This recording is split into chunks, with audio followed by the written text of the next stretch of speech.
বেনামাজিকে মেয়ে দেওয়া বা বোন দেওয়া কোন মুসলিম নামাজি মেয়ের সাথে বিবাহ দেওয়া যায় না। আর যদি বিবাহ আগে হয়ে গিয়ে থাকে, নামাজ পড়বো আদা করে, অথবা নামাজ পড়তো নামাজ ছেড়ে দিয়েছে, তাহলে মেয়েকে ছাড়িয়ে নিতে হবে তার কাছ থেকে, বোনকে তার কাছ থেকে ছাড়িয়ে নিতে হবে। কারণ মুশরিক কাফেরের কাছে কোন মুসলিম নারীকে মেয়েকে রাখা যায় না। বেনামাজি তাহলে কারো অভিভাবক হতে পারবে না, বেনামাজি অভিভাবক হতে পারবে না। মেয়ের বিবাহ আর বাবা বেনামাজ, অভিভাবক নয়। তাহলে চাচাকে খোঁজ করতে হবে, নামাজি চাচা আছে কিনা, দাদা আছে কিনা। বা ভাই নামাজি আর বাবা হচ্ছে বেনামাজি, বাবাকে সরিয়ে দিয়ে ভাই পেয়ে দেবে, ওলি হতে পারে না। বেনামাজি যদি হয়ে যায় তাহলে মুসলিমের ধন সম্পদের অধিকারী হবে না, ওয়ারিস হবে না।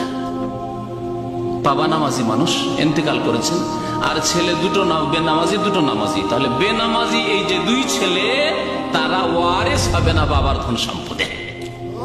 কারণ মুরতাদ ওয়ারিস হয় না। ওয়ারিস ওয়ারাসাত থেকে, ধন সম্পদের হক থেকে, অধিকার থেকে বঞ্চিত হওয়ার একটি কারণ হচ্ছে ধর্ম পরিবর্তন হয়ে যাওয়া।